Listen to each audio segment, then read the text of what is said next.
Naniniwala si dating Chief Presidential Legal Counsel na si Attorney Salvador Panelo na walang basehan ang inihaing disbarment case laban kay dating Pangulong Rodrigo Duterte.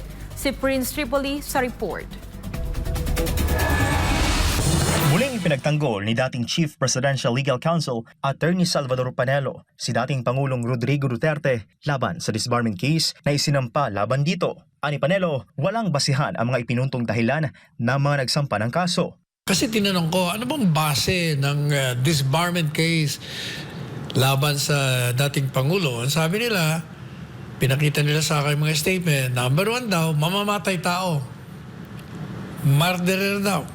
Si PRD. Number 2 daw, bastos. Nagmumura. Tapos number 3, siya daw po ay mastermind sa pagpatay ng mga biktima kaugnay sa illegal na droga.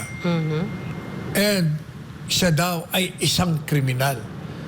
Naku, ko, kung yan ang basehan nyo, mukhang, kasi inamin ni Presidente Duterte, hindi yung totoo yun.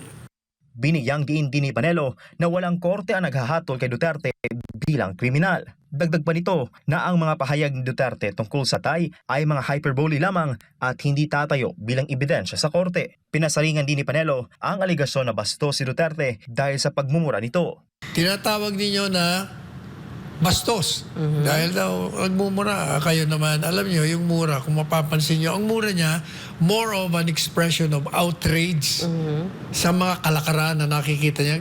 Pinapakita niya yung galit niya. Hindi naman niya minumura na yung mismong tinutukoy niya. Sa issue naman ng extrajudicial killings, wala pa anyang kasong isinampa laban sa dating Pangulo. Pangatlo, yun ang sinasabi nilang involved sa extrajudicial killing. Again, hanggang ngayon wala naman demanda sa kanya. Paano nyo ngayon sasabihin na yun paglabag?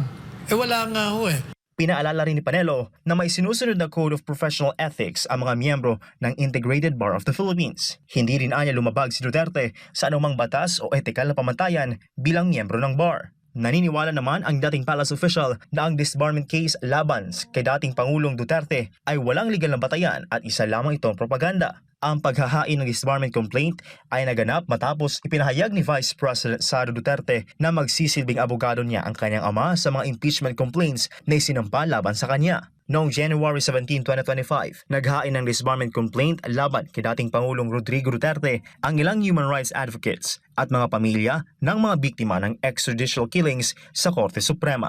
Ito si Prince Tripoli, ang inyong citizen correspondent para sa Diyos at sa Pilipinas nating mahal.